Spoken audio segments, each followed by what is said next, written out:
UP निकाय चुनाव 2023 की घोषणा हो गई है। इसके साथ ही एक सवाल और उठता हुआ नजर आ रहा है कि क्या माफिया अतीक अहमद के परिवार का कोई सदस्य इस निकाय चुनाव में मेयर पद का चुनाव लड़ेगा।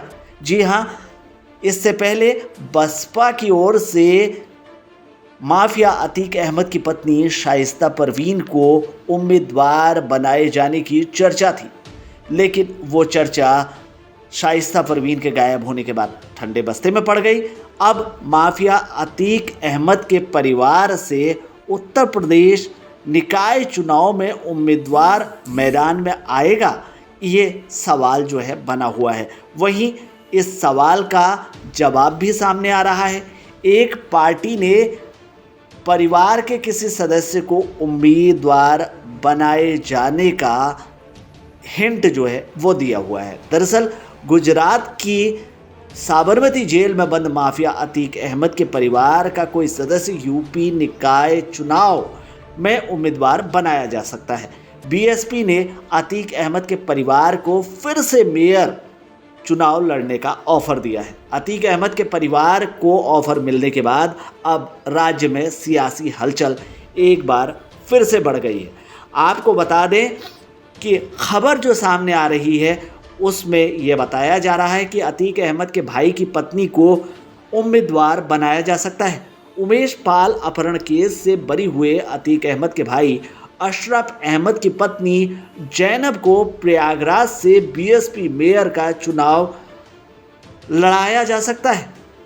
जैनब इसके लिए इंटरेस्टेड भी हैं और जैनब परिवार की एकमात्र ऐसी सदस्य हैं जिसके ऊपर कोई आरोप नहीं लगा है।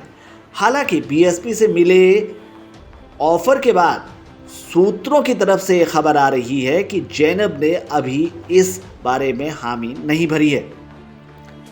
इससे पहले अतीक अहमद की पत्नी शाइस्ता परवीन को उम्मीदवार बनाए जाने की चर्चा थी, लेकिन अब उसकी देवरानी जैनब को चुनाव लड़ने का ऑफर बीएसपी की ओर से मिला है। दरअसल उमेश पाल हत्याकांड में परिवार के ज़्यादातर लोगों का नाम आया है। इसमें अतीक अहमद की पत्नी शाइस्ता परवीन पर भी आरोप लगा।